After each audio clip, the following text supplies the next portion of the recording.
right, everybody, welcome. Happy Monday. Welcome to another episode of the Content Modeling Show. I'm your host, Marcelo Lewin, the Headless Creator. And today is episode 5, and we're going to be looking at modeling some scalable website carousels.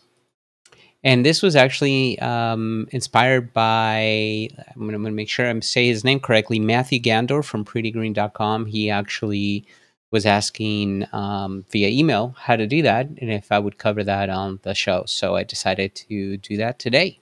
So that's what we're going to be doing. Let me go ahead and switch to our screens here. Here we go. I do want to introduce you real quick. I just launched the new website, headlesscreator.com. You can check it out, but you can see all the content is there. Now, very easy to get a hold of. You can see all the latest content modeling.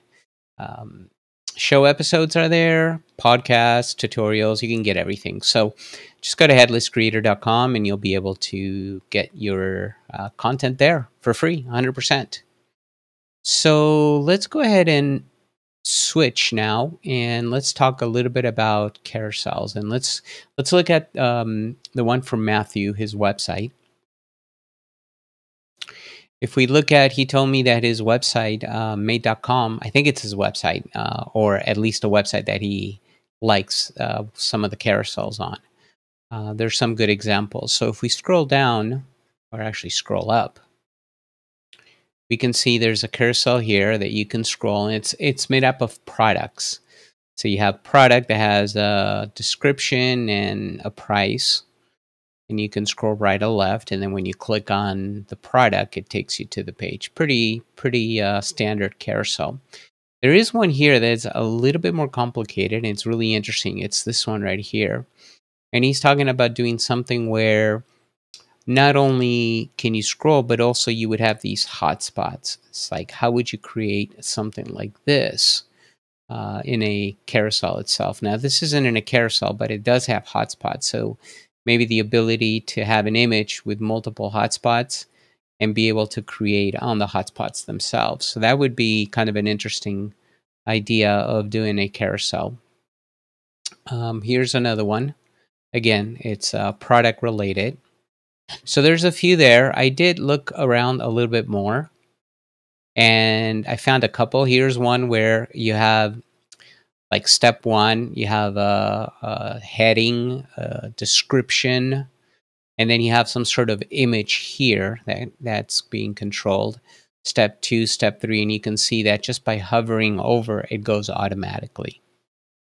So that's another one that seems like a good one. And then this is a pretty simple one that has a right and left. It even has a play button. So I'm assuming when you click on play, it could go automatically. And there's a timing that you can do.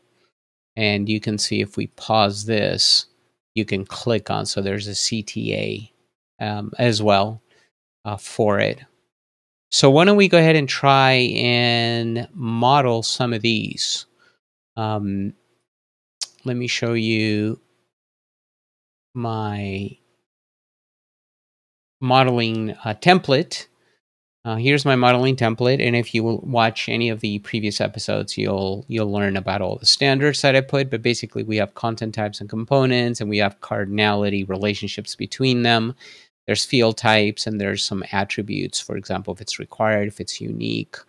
As we scroll down, you'll see I have usually I put some to-dos, and then once we have the model in place, we'd like to query it to make sure that we're able to extract the information that we really want to extract from it, right? From the code later on. But here we would put it in simple English or whatever your language is, questions for the model.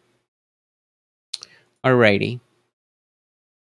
So why don't we start? Let me zoom in a little bit here.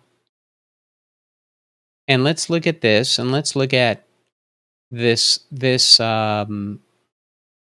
gallery right here. Okay, so we know that we're going to have carousels. We need to have multiple carousels, right? So we know that at a minimum, we're going to have, and let's see, there we go. At a minimum, we're going to have a content type called carousel. hope I can spell it correctly. And as you know, my standards, I have an internal name and external name. And if you don't remember, usually the internal name is for the authors to be able to name it whatever they want, and the external name is the name that you want to display on the website, on the mobile app, wherever it is. Sometimes you don't display the external name, and sometimes you do. So, but I like to stick with that standard. The other thing that I also like to put in on most of my content types, it's something called code ID. And the main reason I do that is if the developer needs to somehow map it to the code, it's always good to have a code ID that is not touched by the authors. It's only, usually it's set up as read-only, and an admin can only populate that. And usually they would work with the developer and go, okay, for this carousel, we're going to use this ID, and the author will only see it as read-only. They wouldn't be able to touch it. So that way they can change the internal name and the external